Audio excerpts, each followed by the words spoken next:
ನಮಸ್ಕಾರ, ಶುಭೋದಯ. ಸಂಕಲ್ಪ ಸುದ್ದಿ ಕಾರ್ಯಕ್ರಮಕ್ಕೆ ತಮ್ಮೆಲ್ಲರಿಗೂ ಆತ್ಮೀಯ ಪ್ರೀತಿಯ ಸ್ವಾಗತ ಹೇಳ್ತಾ ಇರೋದು ನಾನು ಅನುಷಾ. ಸೊ ಫಸ್ಟ್ ಟೈಮ್ ನಮ್ಮ ಚಾನೆಲ್ ವೀಕ್ಷಿಸ್ತಿದ್ದೀರಾ ಅಂತಂದ್ರೆ ಈಗಲೇ ನಮ್ಮ ಚಾನೆಲ್ನ ಸಬ್ಸ್ಕ್ರೈಬ್ ಮಾಡಿ, ನಮ್ಮ ವಿಡಿಯೋಸ್ನ ಲೈಕ್ ಮಾಡಿ. ಕಾರ್ಯಕ್ರಮದಲ್ಲಿ ನಮ್ಮ ಜೊತೆಲಿದ್ದಾರೆ ಸ್ಪಿರಿಚುವಲ್ ಗುರು ಡಾಕ್ಟರ್ ವಿಷ್ಣುದತ್ತ ಗುರುಜಿಯವರು. ಗುರುಗಳನ್ನ ಕಾರ್ಯಕ್ರಮಕ್ಕೆ ಬರ್ಮಾಡ್ಕೊಡೋಣ. ನಮಸ್ತೆ ಗುರುಗಳೇ, ಶುಭೋದಯ. ಕಾರ್ಯಕ್ರಮಕ್ಕೆ ಭಕ್ತಿಯ ಸ್ವಾಗತ. ಮೊನ್ನೆಯಿಂದ ಒಂದು ಪ್ರಶ್ನೆ ನನ್ನಲ್ಲಿ ಕಾಡ್ತಾ ಇತ್ತು ಗುರುಗಳೇ. ಏನಂತಂದ್ರೆ ತುಂಬಾ ಈಸಿಯಾಗಿ ಎಷ್ಟು ಫ್ಲೂಯೆಂಟ್ ಆಗಿ ಹೇಳ್ತಾರೆ ವಿಷ್ಣು ಸಹಸ್ರನಾಮ, ಲಲಿತಾ ಸಹಸ್ರನಾಮ. ನನಗೂ ಕಲಿಬೇಕು ಅನ್ನೋ ಆಸೆ ಇದೆ, ಬಟ್ ಇವತ್ತಿಗೂ ಕೂಡ ಅದು ಸಾಧ್ಯ ಆಗಿಲ್ಲ ಅಂತ ಹೇಳ್ಬೋದು. ಅವ್ರು ಹೇಳುವಾಗ ಎಲ್ಲೋ ಒಂದು ಕಡೆ ಜೆಲಸ್ ಕೂಡ ಆಗುತ್ತೆ, ಎಷ್ಟು ಚೆನ್ನಾಗಿ ಹೇಳ್ತಾರಲ್ಲ ಅಂತ. ಇದು ಹೇಳೋದ್ರಿಂದ ಸಾಕಷ್ಟು ಪಾಸಿಟಿವ್ ವೈಬ್ರೇಷನ್ಸ್ ಇರುತ್ತೆ ಮನೆಯಲ್ಲಿ, ನಾವು ಅನ್ಕೊಳ್ಳೋಂಥದ್ದಾಗತ್ತೆ, ಯಾವುದೇ ರೀತಿ ಕೆಡಕುಗಳಾಗಲ್ಲ ಅನ್ನೋದನ್ನ ಕೇಳ್ಪಟ್ಟಿದೀವಿ. ಇದನ್ನ ನಾವು ಕೂಡ ಅಷ್ಟೇ ಸುಲಭವಾಗಿ ಕಲಿಬಹುದಾ? ನಿಜವಾಗ್ಲೂ ಪ್ರತಿಯೊಬ್ಬರ ಕೈಲೂ ಕೂಡ ಹೇಳಕ್ ಸಾಧ್ಯ ಆಗತ್ತಾ? ಆದ್ರೆ ಉಚ್ಚಾರಣೆ ನೀವು ಕರೆಕ್ಟಾಗಿ ಮಾಡಬೇಕು, ತಪ್ಪಾಗಿ ಹೇಳಬಾರ್ದು ಅಂತ ಕೂಡ ಕೆಲವರು ಹೇಳ್ತಾ ಇರ್ತಾರೆ. ಇದ್ರ ಬಗ್ಗೆ ಹೇಳೋದಾದ್ರೆ, ಅಥವಾ ನಿಮ್ಮ ಕಡೆಯಿಂದ ನೀವು ಕೂಡ ಹೇಳ್ಕೊಡ್ತೀರಾ ಎಲ್ಲರಿಗೂ? ಕಲಿಬಹುದಾ ತಮ್ಮ ಕಡೆಯಿಂದ? ಏನ್ ಹೇಳ್ತೀರಾ ಗುರುಗಳೇ? ಓಂ ವಿಶ್ವಸ್ಮೈ ನಮಃ. ಪ್ರೀತಿಯ ಬಂಧುಗಳೇ, ನೀವು ಈ ಪ್ರಶ್ನೆ ಮಾಡೋ ಮುಖಾಂತರ ಬಹುಶಃ ನಾನು ಒಂದು 25 ವರ್ಷಗಳ ಹಿಂದೆ ಕರ್ಕೊಂಡು ಹೋದ್ರು ನೀವು ನನ್ನ. 25 ವರ್ಷಗಳ ಹಿಂದೆ ನಾನು ದೊಡ್ಡ ಮಟ್ಟದಲ್ಲಿ ಒಂದು ಬ್ಯಾಚ್ ಮಾಡಿ ಒಂದಷ್ಟು ಜನಕ್ಕೆ ಇದನ್ನು ಹೇಳ್ಕೊಡ್ತಾ ಬಂದೆ. ಯಾಕೆ ಅಂತಂದರೆ ಇದರ ಪ್ರತಿಫಲ ಅದನ್ನು ಸ್ವೀಕಾರ ಮಾಡಿದವ್ರಿಗೆ ಮಾತ್ರ ಗೊತ್ತಾಗತ್ತೆ. ಯಾರೋ ಒಬ್ಬ KS ಓದಿರ್ತಕ್ಕಂಥವ, ಯಾರೋ ಒಬ್ಬರು IAS ಎಕ್ಸಾಮ್ ಬರೆದಿರೋಂಥವ್ರು, ಯಾವ ದೊಡ್ಡ ಮಟ್ಟದ ರ್ಯಾಂಕ್ ಪಡೆದುಕೊಂಡು ಒಂದು ಹುದ್ದೆಲಿದ್ದಾರೆ ಅಂತಂದರೆ ಬಹುಶಃ ಅವರ ಕುಟುಂಬದ ಪೋಷಣೆಗೆ ಅದು ಸಾಕು ಅನ್ಕೋತೀನಿ. ಅದು ಸಾಕು. ಅಥವಾ ನಿಮ್ಮ ಯಾವುದೇ ದೊಡ್ಡ ಮಟ್ಟದ ಕನಸುಗಳು ನನಸಾಗಬೇಕಾದರೂ ಈ ವಿಷ್ಣು ಸಹಸ್ರನಾಮ ಮತ್ತು ಲಲಿತಾ ಸಹಸ್ರನಾಮ ಅನ್ನುವಂಥದ್ದು ಬಹಳಷ್ಟು ಜನಕ್ಕೆ ನಾನು ಕಲಿಸಿಕೊಟ್ಟದ್ದು. ಇವತ್ತು ಅವರೆಲ್ಲ ಕಣ್ಣು ಮುಂದೆ ಬರ್ತಾರೆ ಯಾವಾಗಲಾದರೂ, ಬಟ್ ನಾನು ಪ್ರತಿನಿತ್ಯ ಅದನ್ನು ಪಾರಾಯಣ ಮಾಡಿ ಹೇಳಲಿಕ್ಕೆ ಸಾಧ್ಯವೇ ಇಲ್ಲ. ಅದು ಅತ್ಯಂತ ಅದ್ಭುತವಾಗಿರತಕ್ಕಂಥದ್ದು. ಅಂತಹದ್ದನ್ನು ವಿತ್ ವೈಜ್ಞಾನಿಕ ಆಧಾರ ಅದಕ್ಕುಂಟು. ಯಾವುದೇ ಮಂತ್ರಶಕ್ತಿಯ ಹಿಂದೆ ವಿಜ್ಞಾನ ಇದೆ. ನೀವು ಸ್ವಲ್ಪ ಸಂಶೋಧನೆ ಮಾಡಿದರೆ, ರಿಸರ್ಚ್ ನಡೆಸಿದರೆ, ಪ್ರತಿ ಬೀಜಾಕ್ಷರದ ಮಂತ್ರದ ಹಿಂದೆ ಕೂಡ, ಬೀಜಾಕ್ಷರ ಅಂದರೆ ಬೀಜ ಅಂದರೆ ಅರ್ಥ ಆಗುತ್ತೆ ನಿಮಗೆ, ಸೀಡ್.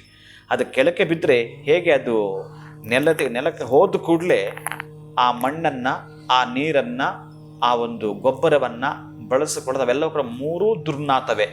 ಅಂದರೆ ಸಮಾಜ ಕೂಡ ಹಾಗಿದೆ. ದುರ್ನಾಥದ ದುಷ್ಟರ ಸಹವಾಸದ ಮಧ್ಯದಲ್ಲೇ ನಾವಿದ್ದರೂ ಕೂಡ ಹೇಗೆ ನೆಲದಾಳಕ್ಕೆ ಬೇರೆ ಬಿಡುತ್ತಾ ಪುಟ್ಟದೇಳುತ್ತಾ ಅಂಕುರವಾಗಿ, ಗಿಡವಾಗಿ, ಮರವಾಗಿ, ಹೆಮ್ಮರವಾಗಿ ನೆಲದಾಳಕ್ಕೆ ಬೇರೆ ಬಿಡಲಿಕ್ಕೆ ಆ ಗೊಬ್ಬರ, ನೀರು, ಆ ಮಣ್ಣು, ಆ ಸೀಡಿಗೆ ಪೋಷಣೆಯಾಗಿ ಆಯಿತೋ ಅದು ಬೆಳೀಲಿಕ್ಕೆ ಸಾಧ್ಯವಾಯಿತು. ನಾವು ಕೂಡ ಬೆಳೆಯಬೇಕಾದರೆ ನಮ್ಮದಾಗಿರೋ ಭವ್ಯ ಬದುಕನ್ನು ಕಟ್ಟಿಕೊಳ್ಬೇಕು ಅಂತಂದರೆ ಕೆಲವು ವರ್ಷಗಳ ನಮಗೆ ಆ ಅನುಭವ ಬೇಕು, ಆ ಕೆಲವು ವರ್ಷಗಳ ಎಕ್ಸ್ಪೀರಿಯೆನ್ಸ್ ನಮಗೆ ಬೇಕು. ಏನೋ ಒಂದೆರಡು ದಿನ ಹೇಳಿಬಿಟ್ಟು ಮಾಡಿಕೊಡ್ತಕ್ಕಂಥದ್ದಲ್ಲ. ಹಾಗೆ ಕೆಲವು ವರ್ಷಗಳು ಪಾರಾಯಣ ಮಾಡಿರ್ತಕ್ಕಂತಹ ಮನೆಗಳು ನನಗೆ ಗೊತ್ತು ಹೇಗಿದಾವಂತ. ಈಗಲೂ ಬಹುಶಃ ಪ್ರಯತ್ನ ಪಡ್ತಾರೆ. ಎಲ್ಲಾದರೂ ಕಲ್ಯಾಣೋತ್ಸವ ಅಂತ ಇನ್ವಿಟೇಷನ್ ನೋಡಿದಾಗಲೋ ಅವರೆಲ್ಲರೂ ಬರ್ತಾರೆ. ಟೀಮ್ ಸ್ವಾಮೀಜಿ ನಾವು ಸರ್ವಿಸ್ ಮಾಡ್ತೀವಿ, ಸೇವೆ ಮಾಡ್ತೀವಿ ಅಂತ. ಅವರನ್ನ ಕೇಳ್ತೀನಿ ನಾನು, ಸ್ವಾಮೀಜಿ ನೀವು ಏನು ಮಾರ್ಗದರ್ಶನ ನಮಗೆ ಹಾಕ್ಕೊಟ್ಟಿದ್ದೀರೋ ಚೆನ್ನಾಗಿದ್ದೀವಿ ಸ್ವಾಮೀಜಿ. ನಾವುಗಳು ನಿಮ್ಮ ಹತ್ರ ಬಂದು ಇಂತಹ ತೊಂದರೆ ಇದೆ, ಇಂತಹ ಕೊರಗಿದೆ ಅಂತ ಹೇಳಿಕೊಳ್ಳುವಂಥ ತೊಂದರೆ ನಮಗೆ ಯಾವುದಿಲ್ಲ ಸ್ವಾಮೀಜಿ. ಹಾಗೆ ನಮಗೆ ಒಂದು ವಜ್ರದ ಕವಚವನ್ನು ಕೊಟ್ಟಿದ್ದೀರಿ. ನೀವು ಆವತ್ತಿನಲ್ಲಿರ್ತಕ್ಕಂಥ ವೈಜ್ಞಾನಿಕ ಆಧಾರವನ್ನು ನಾವು ಪ್ರತಿನಿತ್ಯ ಆ ಒಂದು ಆಧ್ಯಾತ್ಮವನ್ನು ಅನುಭವಿಸ್ತೀವಿ. ನೀವು ನಮ್ಗೆ ಅವತ್ತು ಕೊಟ್ಟಿರ್ತಕ್ಕಂಥ ಅಮೃತ ಸಿಂಚನ ಅದು ನಮಗೆ, ನಮ್ಮ ಕುಟುಂಬಕ್ಕೆ ಪೋಷಣೆ ಆಗಿದೆ ಗುರುಗಳೇ ನಮಗೆ ಅಂತ ಖುಷಿಯನ್ನು ವ್ಯಕ್ತಪಡಿಸ್ತಾರೆ. ಈಗ ಅವರುಗಳೆಲ್ಲ ಏನು ಮಾಡ್ತಿದ್ರು ಅಂತಂದರೆ, ಈ 60 ದಿನಕ್ಕೊಮ್ಮೆ ಅಥವಾ 70 ದಿನಕ್ಕೊಮ್ಮೆ ಬರುತ್ತಂತೆ. ಬಹುಶಃ ಒಂದು 70ರಿಂದ 80 ಜನ ಒಂದು ಟೀಮ್ ಇದ್ದಾರೆ. ಅವರೆಲ್ಲ ಕೂಡ ಕೆಲವರು ಏನಂದರೆ ಇವತ್ತು ಇವ್ರ ಮನೆಯಲ್ಲಿ ಪಾರಾಯಣ ಮಾಡೋಂಥದ್ದು, ಅಷ್ಟು ಜನ ಸೇರಿಕೊಂಡು.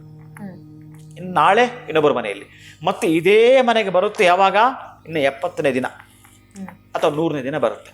ಪಾರಾಯಣ ಮಾಡ್ತಾರೆ. ಆ 30 ಜನ ಸೇರಿಕೊಂಡು ಪಾರಾಯಣ ಮಾಡಿದಾಗ ಆ ವೈಬ್ರೇಷನ್ನೇ ಬೇರೆ, ಆ ಖುಷಿನೇ ಬೇರೆ, ಆ ಸಂತೋಷ ಬೇರೆ. ಯಾವಾಗಲೂ ನಾವೇನೇನೋ ಮಾತಾಡ್ತಿರ್ತೀವಲ್ಲ ಮನೆಯಲ್ಲಿ, ಹೇಗೇಗೋ ಮಾತಾಡ್ತೀರ ನೋಡಿ. ಮನುಷ್ಯನ ಮಾತುಗಳಿಗೆ ಹೇಗೆ ಬೆಲೆ ಇದೆಯೋ ಯಾರಾದ್ರೂ ಕರೆದ್ರೆ ಒಂದು ವ್ಯಾವಹಾರಿಕವಾಗಿ ನೀವೇನು ಮಾತಾಡ್ತೀರ, ಪ್ರತಿಯೊಬ್ಬ ಮನುಷ್ಯ ಕೂಡ ಅವನ ಮಾತುಗಳಿಂದಲೇ ಬೆಳೆದ, ಅದು ರಾಜಕೀಯವಾಗಿ ಆಗಿರಬಹುದು, ಸಾಮಾಜಿಕವಾಗಿ ಆಗಿರಬಹುದು, ಶೈಕ್ಷಣಿಕವಾಗಿ ಆಗಿರಬಹುದು, ಆರ್ಥಿಕವಾಗಿ ಆಗಿರಬಹುದು, ಎಲ್ಲಿಯಾದರೂ ಸರಿಯೇ ಅವನ ಬೆಳವಣಿಗೆಗಳ ಮಹಾಪೂರ ಹರಿದು ಬಂದಿರತಕ್ಕಂಥ ಅವನ ವಾಗ್ಜರಿಯಿಂದಲೇ. ಅಂತಹ ವಾಗ್ಜರಿಗೆ ಒಂದು ಧೀಶಕ್ತಿ ಪರಮಾನುಭವ ನಿಮಗೆ ಬೇಕು ಅಂತಂದರೆ ವಿಷ್ಣು ಸಹಸ್ರನಾಮ ಮತ್ತು ಲಲಿತಾ ಸಹಸ್ರನಾಮ ಪಾರಾಯಣಗಳನ್ನು ಮಾಡ್ಕೊಳ್ತೀರಿ ಅಂತಂದರೆ ಒಂದು ಶಂಖಚಕ್ರಗಳು ನಿಮ್ಮ ಬಳಿ ಇದ್ದ ಹಾಗೇನೆ, ಶಂಖಚಕ್ರ ಎರಡೂ ಕೂಡ ನಿಮ್ಮ ಬಳಿ ಇದ್ದ ಹಾಗೇನೆ ಅದ್ಭುತವಾಗಿರತಕ್ಕಂಥ ಇಡೀ ಬ್ರಹ್ಮಾಂಡದಲ್ಲಿ ನೀವು ಎದ್ದು ಕಾಡ್ತಾ ಇರುತ್ತೀರಿ. ನಿಮ್ಮ ಕುಟುಂಬದ ಹಿರಿಯರು, ನಿಮ್ಮ ಕುಟುಂಬದ ಸಾಧಕರು, ನಿಮ್ಮ ಕುಟುಂಬದ ನಾಯಕರು ನೀವಾಗಿರ್ತೀರಿ. ಅಂತಹ ಅದ್ಭುತವಾದ ಶಕ್ತಿ ಇರುತ್ತೆ. ವಿಷ್ಣು ಸಹಸ್ರನಾಮ ನಿಮ್ಗೆ ಯಾರಾದರೂ ಅಕ್ಕಪಕ್ಕದಲ್ಲಿ ಕಲಿಸ್ಕೊಡ್ತಾರೆ, ಖಂಡಿತ ಕಲೀರಿ. ಅಥವಾ ನಾವು ಕೂಡ ಬೇಕಾದ್ರೆ ಪ್ರಯತ್ನ ಪಡೋಣ. ಜನವರಿಯಿಂದ ಆ ಕ್ಲಾಸಸ್ನ ಸ್ಟಾರ್ಟ್ ಮಾಡೋಣ. ಕೆಲವರೆಲ್ಲ ಕೂಡ ಯಾರಾದರೂ ಹೆಸರು ನೋಂದಾಯಿಸ್ಕೊಂಡು ಅದಕ್ಕೆ ಒಂದು ಟ್ರೂಪ್ ಅಂತ ಮಾಡಿಕೊಂಡ್ರೆ ವಿಷ್ಣು ಸಹಸ್ರನಾಮ ಮತ್ತು ಲಲಿತಾ ಸಹಸ್ರನಾಮವನ್ನು ಹೇಳಿಕೊಡುತ್ತೇನೆ. ಅದಕ್ಕೆ ಒಂದಿಷ್ಟು ಜನ ಅಂತೇಳಿ ಒಂದು ಝೂಮ್ ಕ್ಲಾಸ್, ಆನ್ಲೈನ್ ಕ್ಲಾಸ್ ನಾವು ಮಾಡ್ಕೊಳ್ತಾ ಮುಂದುವರಿಯೋಣ. ಜನವರಿ ತಿಂಗಳಲ್ಲಿ ಇದನ್ನು ಪ್ರಾರಂಭಿಸೋಣ. ಯಾಕಂದರೆ ಅದು ತಪ್ಪು ಹೇಳಲಿಕ್ಕೆ ಅವಕಾಶವಿಲ್ಲ, ಎಕ್ಸ್ಕ್ಯೂಸ್ ಇದೆ, ಹಾಗಂತೇಳಿ ಅದನ್ನೇ ಕಂಟಿನ್ಯೂ ಮಾಡೋದು ಅಲ್ಲ, ಸಾಧ್ಯವೂ ಇಲ್ಲ.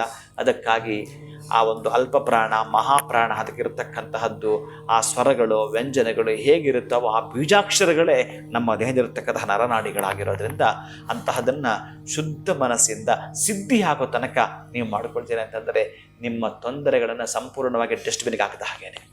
ನಿಮಗೆ ಬೇಕಾಗಿರತಕ್ಕಂತಹದ್ದು ಏನು ಬೇಕು, ಇಡೀ ನಭೋಮಂಡಲದಲ್ಲಿ ಏನು ಇದೆಯೋ ಅದನ್ನು ನೀವು ಖಂಡಿತ ಖಚಿತ ಪಡೆದುಕೊಂಡ ಹಾಗೇನೆ ನಾವು ಅದನ್ನು ಮುಂದುವರಿಸೋಣ. ಯಾರ್ಯಾರು ಆ ಕ್ಲಾಸ್ಗೆ ಜಾಯ್ನ್ ಆಗ್ತಾರೋ ಅವರಿಗೆ ಖಂಡಿತ ನಾವು ಆ ಪಾಠವನ್ನು ಮಾಡೋ ಮುಖಾಂತರ ಅವರಿಗೆ, ಅವರ ಮನೆಗೆ ಅವರು ವಿಶೇಷವಾಗಿ ಏನು ಕುಟುಂಬದ ರಕ್ಷಣೆ, ಲಾಲನೆ, ಪಾಲನೆ ಮಾಡಿಕೊಳ್ಳಲಿಕ್ಕೆ ಇವೆರಡು ವಜ್ರಾಯುಧಗಳು ಸಾಕು ಅನ್ಕೊತೀನಿ. ನಿಮ್ಮ ಭವ್ಯ ಬದುಕನ್ನು ಕಟ್ಟಿಕೊಳ್ಳಲಿಕ್ಕೆ ಪ್ರೀತಿಯ ಬಂಧುಗಳೇ. ಖಂಡಿತವಾಗ್ಲೂ ಗುರುಗಳೇ, ಈ ವಿಷ್ಣು ಸಹಸ್ರನಾಮ ಲಲಿತಾ ಸಹಸ್ರನಾಮದ ವಿಶೇಷತೆ ಏನು, ಅದು ಹೇಳೋದ್ರಿಂದ ನಾವು ಅನ್ಕೊಳ್ಳೋವಂಥದ್ದು ಪ್ರತಿಯೊಂದನ್ನು ಕೂಡ ನಾವು ಸಾಧಿಸ್ಕೊಳ್ಬೋದು ಅಂತ ತಿಳಿಸಿದ್ರಿ. ಇನ್ನು ಕೇಳಿದ ಒಂದೇ ಮಾತಿನಲ್ಲಿ ಒಪ್ಕೊಂಡು ಪ್ರತಿಯೊಬ್ಬರಿಗೂ ಅನುಕೂಲ ಆಗಲಿ, ಆ ಸ್ಪಷ್ಟತೆ ಇರಬೇಕು, ಹೇಳೋದ್ರಲ್ಲಿ ಉಚ್ಚಾರಣೆ ಕರೆಕ್ಟಾಗಿರಬೇಕು. ಕ್ಲಾಸ್ನ ಕೂಡ ಜನವರಿಯಿಂದ ಪ್ರಾರಂಭ ಮಾಡ್ತೀನಿ ಅಂತ ತಿಳಿಸ್ಕೊಟ್ರಿ. ತುಂಬ ಖುಷಿ ಆಯಿತು. ಧನ್ಯವಾದಗಳು ತಮಗೆ ಗುರುಗಳೇ. ನಮಸ್ಕಾರ. ಹರೇ ಶ್ರೀನಿವಾಸ. ನೀವು ಕೂಡ ಅನ್ಕೊಂಡಿರ್ತೀರಾ ಬಹಳ ದಿನಗಳಿಂದ ಕಲಿಬೇಕು, ಹೇಳೋದ್ರಿಂದ ನಮ್ಗೆ ಒಳ್ಳೇದಾಗತ್ತೆ, ಯಾವುದೇ ರೀತಿ ಸಮಸ್ಯೆ ಅನ್ನೋಂಥದ್ದು ನಮ್ಮ ಹತ್ರ ಸುಳಿಯೋದಿಲ್ಲ ಅಂತ. ಹಾಗಾದರೆ ಇನ್ಯಾಕೆ ತಡ ಮಾಡ್ತೀರಾ? ಸೊ ಸ್ಕ್ರೀನ್ ಮೇಲೆ ನಿಮಗೆ ಸಂಖ್ಯೆಗಳು ಬರ್ತಾ ಇದೆ. ಗುರುಗಳಂತೂ ತಿಳಿಸ್ಕೊಟ್ಟಿದ್ದಾರೆ. ಜನವರಿಯಿಂದ ಖಂಡಿತವಾಗ್ಲೂ ಝೂಮ್ನಲ್ಲಿ ನಿಮಗೆ online classes, Vishnu Sahasranama Lalitha ಸಹಸ್ರನಾಮದ ಕ್ಲಾಸಸ್ನ conduct ಮಾಡ್ತೀವಿ ಅಂತ.